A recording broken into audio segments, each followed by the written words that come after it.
안녕하세요. 알아두면 쓸모있는 법률 잡학사전 알쓸법잡의 김지훈입니다. 하고 여러분들은 혹시 교통사고를 겪은 적이 있으신가요? 대처법을 알고 있어도 막상 사고를 당하게 되면 당황하게 되는데요. 또 사람과 사람의 사고인 만큼 주의해야 할 것이 한두 개가 아닙니다. 오늘은 이런 교통사고의 대처법에 대해서 알아보겠습니다.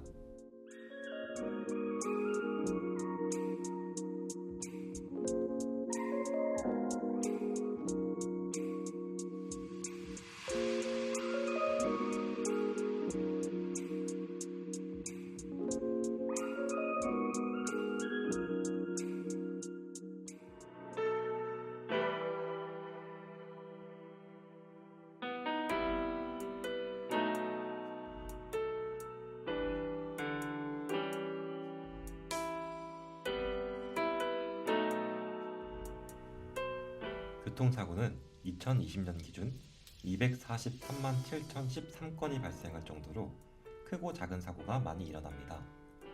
특히 눈이나 비가 오기라도 한다면 그 사고 건수는 더욱 증가하게 되는데요. 또 운전자가 고령일수록 가해와 피해 비율 역시 늘어나는 것으로 조사되었습니다.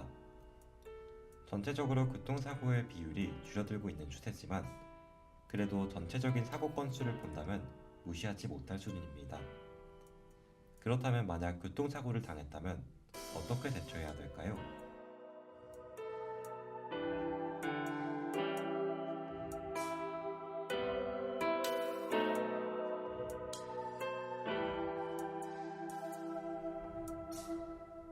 먼저 보행자의 경우에는 사고를 당했을 때 의식이 있다면 가장 먼저 112에 신고하여야 합니다. 그 후 구급차를 부르고 최대한 상처를 지혈하거나 뼈가 부러졌다면 움직이지 않는 것이 중요합니다. 또 목격자를 확보해두는 것이 좋은데요. 추후 사건을 진행할 때 정보가 부족하거나 운전자와 보행자 간의 과실견해가 달라 분쟁을 빚는 경우도 잦기 때문입니다. 이를 위해 가능하다면 교통사고 현장을 사진으로 촬영하는 것 역시 필요합니다. 그리고 가해자와 통화를 하게 된다면 가급적 통화 녹음을 하고 합의 역시 급하게 할 필요가 없고 천천히 병원 치료를 받으며 신중히 하는 편이 좋습니다. 교통사고의 후유증은 몇 달에 걸쳐 나타나는 경우도 있기 때문입니다.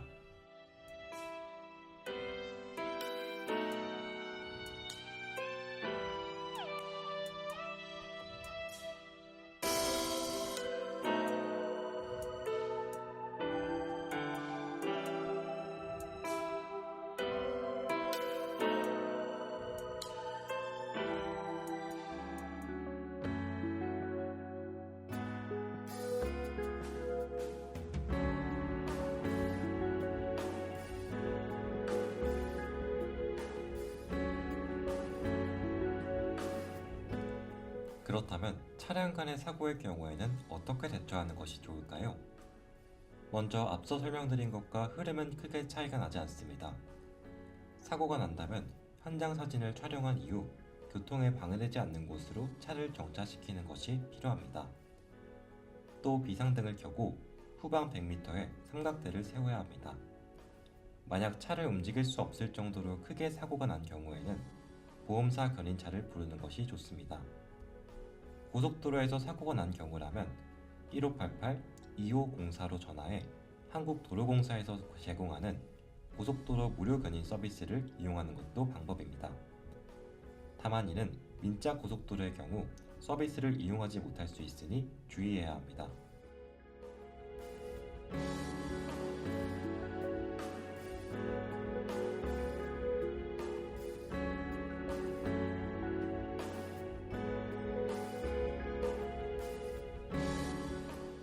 사고가 났을 때 고속도로 통행에 방해된다며 사설 견인차가 언성을 높여 본인들의 서비스를 이용하라고 하는 경우가 있는데요.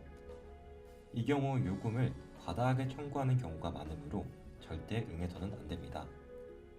만약 강제로 차를 끌고 가려 한다면 그 모습을 동영상으로 촬영하면서 완강하게 거부해야 합니다. 또 명함을 받는 경우 역시 견인에 동의했다는 의미로 받아들인다는 법원의 판례가 있으므로 주의해야 합니다. 이후에는 경찰이 오기 전까지 다양한 각도로 사진을 찍고 연락처를 교환하며 보험사를 불러야 합니다.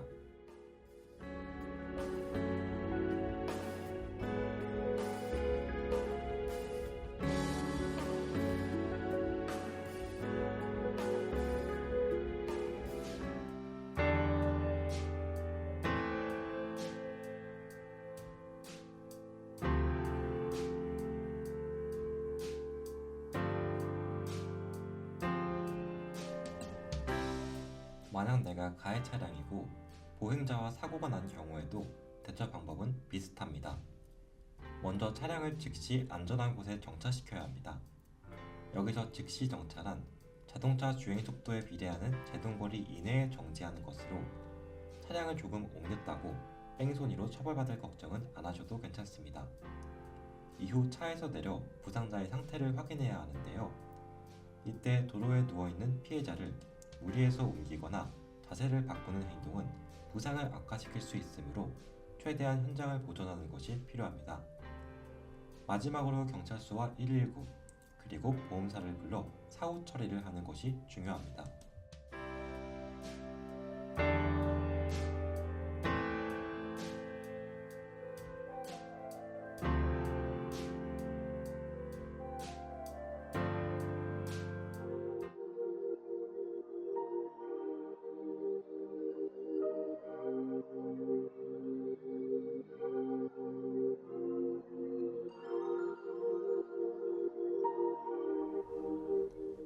오늘은 교통사고 대처법에 대해 알아봤습니다. 사고 자체 발생 건수가 많은 만큼 하고 여러분들에게 유익하셨을 거라 생각되는데요.